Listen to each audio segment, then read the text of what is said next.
everyone, Michelle Seidling here with another episode of Military Transition Wellness, the podcast dedicated exclusively to those transitioning from military service. Today, we are talking about meditation and how you can use that as a wellness resource as you transition from military service. Here to help us do that is Mary Welp, a meditation expert. Welcome to the podcast, Mary. This podcast is available on multiple platforms, including YouTube, Apple Podcasts, Spotify, and others.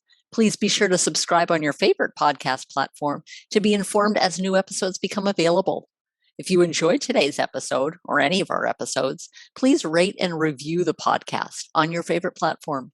As always, check out our website at foodexperienceunplugged.com for some resources as you begin your health journey. Thank you so much, Michelle. Very happy to be here. We're so excited to have you here and your work with meditation, both with the military and others. But to get started, will you take a moment to introduce yourself and what brought you to this point in your life where meditation is your go-to and where you gravitate to? Absolutely. Well, I am calling from Louisville, Kentucky today. That's where I live with my husband and my dog, my family. And Rise, I've been a craniosacral therapist and a hypnotherapist for 20 years doing private practice. When the pandemic came, my private practice closed. The one-on-one work closed. So I started to think about a practice I've been doing with my clients and been teaching my clients a way to do self-hypnosis or to kind of go inward and meditate and shift some things in their life. What I noticed is they would walk in the room and know exactly what energy they wanted to shift. Either their anger was out of control or they had someone in their life they had an issue with. They needed a boundary. They needed more patience. They weren't sleeping. Whatever the issue was, they knew what it was. And they came in and told me. So what I found by kind of teaching this process, it would give them a tool to use every day to help reinforce whatever change or shift they wanted in their life. So it's called Rise Hypnotic Meditation, and Rise is an acronym for the 4 steps. So it's relax. So you do a progressive relaxation or get your body very relaxed. You imagine a safe and a happy place. Out in nature is very helpful. Then S is for suggest, and that's where you kind of do the work. You move the energy, you shift it, you do an affirmation. There's a lot of different ways to do the suggest state. And then E is for empower. So once you've moved that energy and you've shifted it, what would you like to have more in your life? If you got better sleep, what would your life look like? How would it be different? What are the pros? So you really want to feel that, embody that. So that's what I've been traveling and teaching it. I've also written the book so that people can take the book and learn it for themselves as a tool. But it gives you all the benefits of meditation, relaxes you, it lowers blood pressure, it helps your immune system, it helps with compassion, it helps with understanding yourself. It has all of those benefits, but then it also gives you an opportunity to change something. So if there's something that you're tired of, that sometimes we get to a point where I am tired of doing things this way. I've always done it this way. This was imprinted on me as a child. This is the way my mother did it or when my father did it. And we realize that there's a better way for us now. So sometimes we need a little help and we kind of need to move that old pattern and that old habit to bring in the new that's more beneficial and really truer to who we are today and what our wants are today. Absolutely. That is fantastic. Now, to back up just for a minute, how did you initially get into meditation? What drove you in that direction career-wise? Well, I'm kind of a late bloomer. I was a pastry chef. I trained horses. I had many other professions. I actually personally had a moment of surrender. My father had passed. I'd gone through a trauma. I was depressed. And I had a moment of, I can't keep pushing life and trying to keep all the balls in the air. And something had to give. And it was me. And I surrendered and said, okay, life, put me where I need to be. I know I have purpose. I know there's a reason I'm here. You need to show me, because I was trying to push through my grief instead of really dealing with it. So when I stopped and relaxed and stopped pushing the river, as they say, and letting my life come to me, the people that I needed started entering my life. I started finding yoga and doing yoga as a practice, which I think was the first introduction to meditation. But I also realized that meditation happens all the time, all day long. We have these moments of going inward in our thoughts where we have the choice of thought.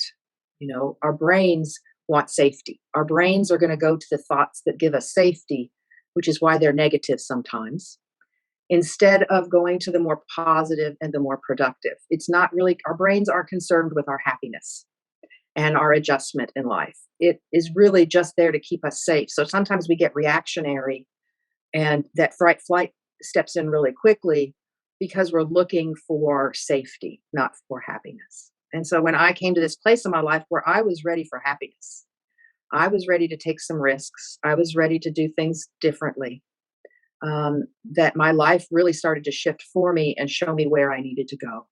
So the craniosacral therapy came first. It's a hands-on touch therapy that moves energy. It helps to move trauma. It helps to move where energy is stuck in our body. And then people would be so relaxed with that therapy that the hypnosis and teaching self-hypnosis came very easily after that I could introduce it to people and teach it to them so that they could keep working on their issues. So, today it might be about patience. Next month it might be about boundaries. Things change in our life. Our issues kind of come up in layers. So I wanted to make this practice very adaptable and simple. So really, I didn't find meditation, it found me. And I just sort of let it teach me and guide me. And then the connection between meditation and hypnosis, between how I was using meditation in my personal life and teaching self-hypnosis in my professional life, kind of came together very easily and very naturally. Excellent. I love that. Just your own personal journey and how it led you to that. You you let it come to you. You let your career, Yes. your Yes. passion come to you. Yes, and that's not my usual MO. I'm a doer. There's nothing, more like doing something and getting something accomplished that makes me feel good and empowers me. So for me to just sit and be open and follow what came to me was challenging, but it was one of my great life's lessons, and I'm grateful. Fantastic. I love that. Now, you've also worked a lot with the military as I well. have, Will you tell I us have. about that a little bit? Absolutely. Well, my father was in the Marines, and he served in Korea. And I'll just tell you a little quick story about him. He was the one who passed in my life. It was the grief. He taught me unconditional love. He was a beautiful, loving man. He died suddenly in a car accident. And in the Marines, he had his footlocker that I always saw in the garage or stuffed in storage. And it was never opened. It was never talked about. His name was on it. I knew it was his. When I was 11 or 12 years old, my curiosity got the better of me. And I went through his drawer, his top drawer, which had his personal things in it in his bedroom, my parents' bedroom. And I found the key to the storage locker in his footlocker. And I opened it up. Well, actually, the key broke in the lock. I couldn't get it opened. And I had to confess that night that I had tried to get in there. And I had never felt more disappointment from him. It was secrets, and it was things that he had never talked about, is things that he had stuffed. And he wanted to keep them all locked in that box. And I think on some level, that was a part of him that I wanted to know. I knew that that secret and that shadow was there for him. And when I started getting into healing work, I so wished that he was still alive and that I could have talked to him about his military service and what that burden placed upon him and what he still carried and held from that time. And I knew that he had really carried that time in silence since then. So when I started doing this work, I really looked out for places that I could work with military and with our servicemen and women. So I was lucky enough to meet someone who had served in the first Iraq surge, and he had found healing work, meditation, Reiki, different alternative therapies as being extremely helpful, much more than some of the other things that he was given, prescriptions and, just suck it up kind of advice that he was given. And he found that he was starting to get relief. So he started raising funds and brought 12 guys together. They were all gentlemen, a couple of the wives, and we spent the week together doing different therapies. A lot of it was detoxing, physical detoxifying, as well as emotional. There was journaling. There was EMDR. There was Qigong, which is a movement that kind of helps to move energy. So we had taken these brave young men and women and put them through a week's of different experiences that they'd never dreamed of, never knew existed, never, alternative was a completely new world to these folks. But they were beautiful and honest and open.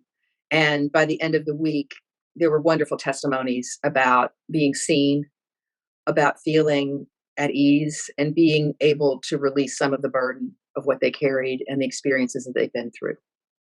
Silence is so much a burden of the military. They are taught to hold, to not share, that's part of their job is, and in their strength to do that. But I think that's a very unrealistic and unfair burden that's placed upon them. We all need healing. A lot of these brave people are put in situations that they never would have imagined, that they weren't set up for, that broke their brains and their hearts and some of their souls. And it was really an honor to be with them and to help them see themselves again and to work through some of the traumas. We're all layers of trauma. There's the little T's, the little things that happen to us, but then there's also some of the big T's that really need to be addressed because they really do affect our life moving forward. And they affect the people in our lives, and they affect the cities that we're in and the states and the country and the world. What we go through individually, all is reflected in the world that we live in. Mm. I love that. I just of how you've addressed a holistic aspect of many different type things with meditation and the journaling and other aspects to really bring out and help them to heal from many different activities and experiences.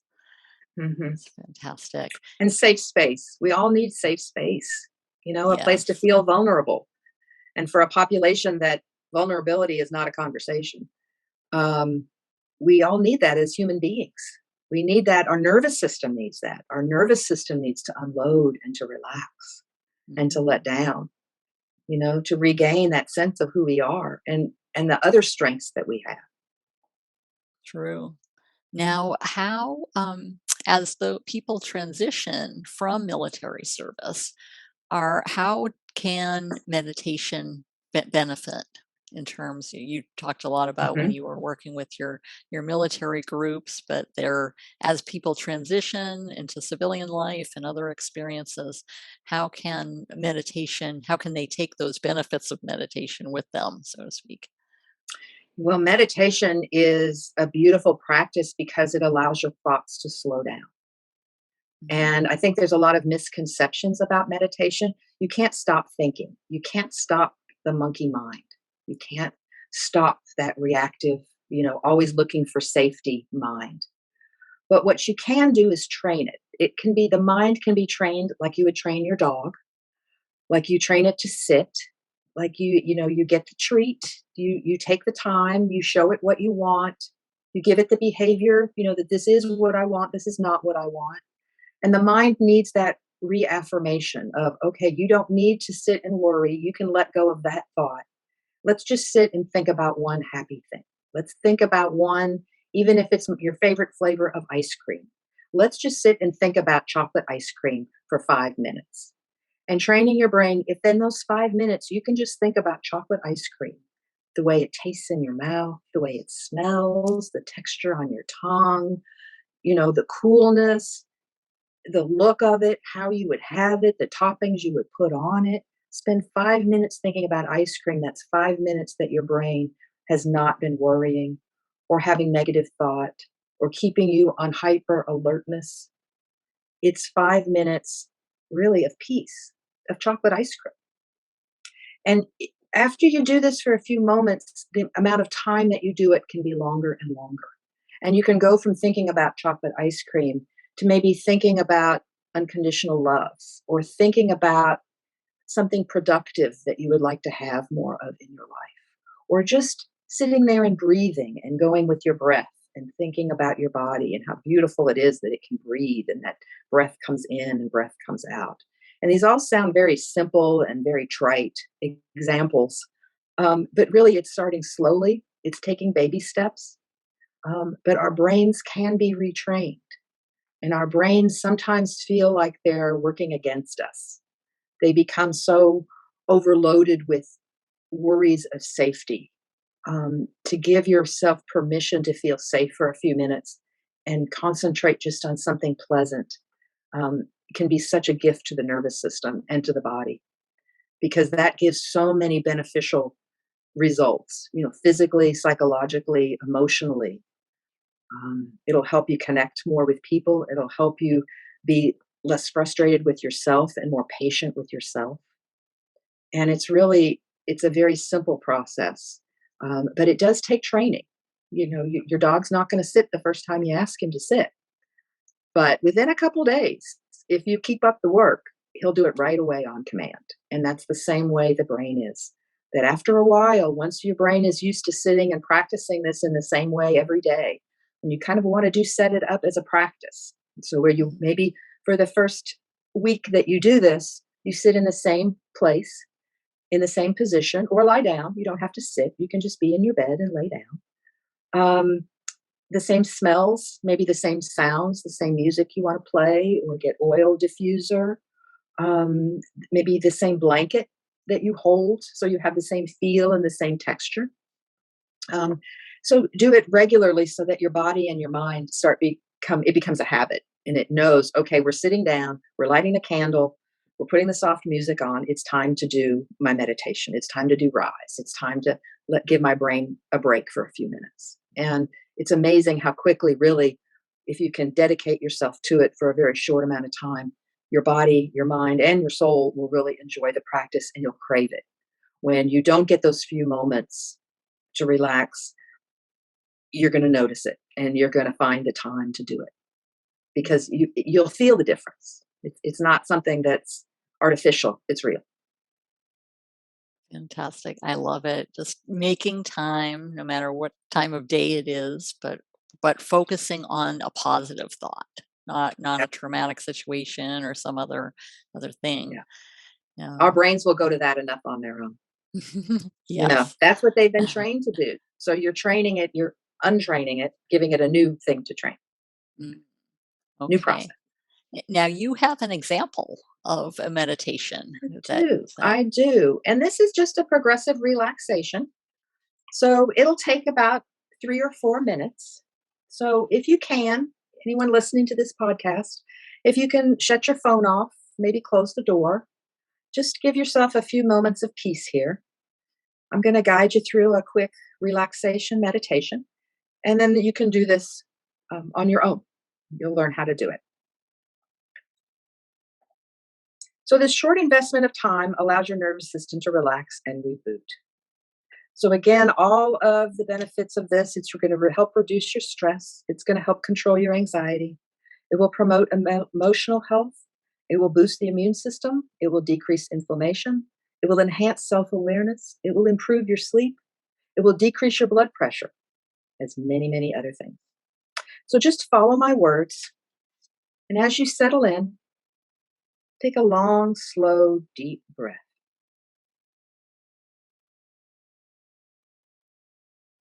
And on the exhale, really feel what you are resting on, whether you are seated or lying down. Feel the support that your body is getting right now. And I'd like you to notice all the sounds around you. Maybe you hear your heating or your air conditioning, or there's a fan blowing. Or you might hear conversations in the next room or cars outside. Just notice any external noises that are still around you. And then let those noises go. And I'd like you to imagine for a moment that there's a warm pool of energy circulating at the soles of your feet. So just get in touch with that warm pool of relaxing energy. Feel that swirling motion at the soles of your feet. And begin to pull and pull that energy up into your ankles, relaxing them. Relax your calves. Allow it to flow up into your knees, relaxing the joint of your knees. Relax your calves. Relax all of your legs. And feel the warm energy pooling around your hips. Take another deep, slow breath. Letting your eyes relax, softening the gaze. Let that warm, relaxing energy float around your abdomen, relaxing your gut.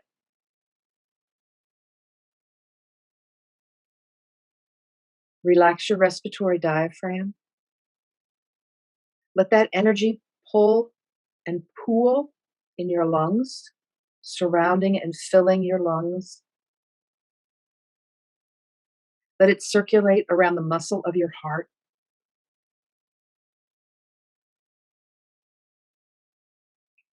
Feel that energy and the relaxation in your shoulders. Take a deep breath and just let those shoulders relax down away from your ears. Let that relaxation flow down your right arm and out the fingers of your right hand. And then down your left arm and through the fingers of your left hand. Pull that energy up through your neck and your throat, relaxing them. And then pull it up over the top of your head, relaxing your scalp, relaxing your face. Relax your jaw, your eyes. One more deep cleansing breath and allow the entirety of your body to relax even more deeply where you're placed. And remember, tension is who you think you should be, but relaxation is who you are. So keep this relaxed feeling with you and know that by turning your energy inward and taking a few slow, deep breaths, you can bring yourself to this place of calmness and of relaxation and give your nervous system just a few moments to really catch your breath.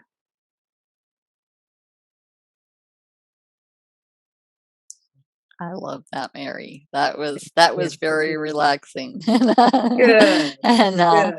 and it helps to refocus during the day as well. If Absolutely. you know, if do you typically do meditation or guide your clients to do that multiple times a day? Or I do. I suggest that they pick a ritualistic time to get their body and their mind again used to the process. But I have been triggered in restaurants before and gone to the bathroom and sat in the stall and done this relaxation progression. It can be done very quickly, really, once you focus your breath inward and you kind of calm everything down. I could go back out into the restaurant and be more in control of myself. I had really gotten triggered. And so it can be used also as first aid at any time. There's moments where the world is very chaotic right now. I guess maybe it always is, but it seems a little bit more in our face. It's been a little more challenging the last few years. So, really, I think we need the tools to turn inward and give ourselves permission just to let go for a few minutes. And again, don't discount how much benefit a few moments of calm, of relaxation, of ease can really benefit you and help shift everything in your life. I love that, and especially for transitioners at a time when a lot of things may be changing. Absolutely. Yeah. Yeah. And sometimes it's, ourselves is who we can really count on. We're always with ourselves. We're always ourselves partner. So remember that, take care of yourself the way you would take care of your friend, the way Mm. you take care of your buddies. You have to be your best advocate as well, because then you're going to be a better friend to them. Absolutely. Now, what are the first steps essentially to really incorporating a meditation routine into your life? Well, what I would suggest is finding a time of day that works for you. Uh, I prefer to do it at the evening, at the end of the day, to kind of process the day, to see what has gone well and amplify that in my life. Say, okay, that was really great, Mary. That went really well. And the things that didn't go so well and that I'm a little disappointed with, kind of giving myself a break with that and saying, you showed up, you did your best, and and kind of processing the day that way. So I would find the place, um, and then I would find the conditions that you would like to do it under, whether you would like complete silence, whether you'd like to sit somewhere and feel the sun on your face and do it, or whether you'd like a completely dark, quiet room.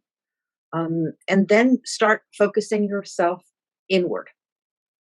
Even if that means you're just thinking about the muscles along your back and your spinal column and the bones of your spine.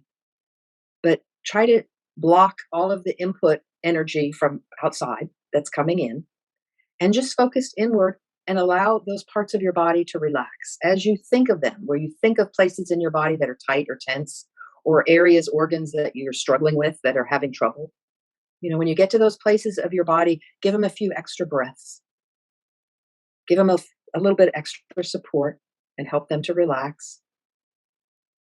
And then there's a lot of ways to imagine our burdens and our weight coming off. One that I like is just imagining the burdens and the weight of what life has put on us as coats over our shoulders. So maybe there's a coat, a very heavy weighted coat of what life expects of us just for being here. And then what our culture expects of us, what our family expects of us, the groups that we belong to, what they expect of us, our own self image and what we expect of ourselves. And all those layers are a lot of burdens. That's a lot of weight. That's a lot of expectation. So just imagine yourself taking off a layer at a time and feeling your body be a little lighter with each layer that you take off.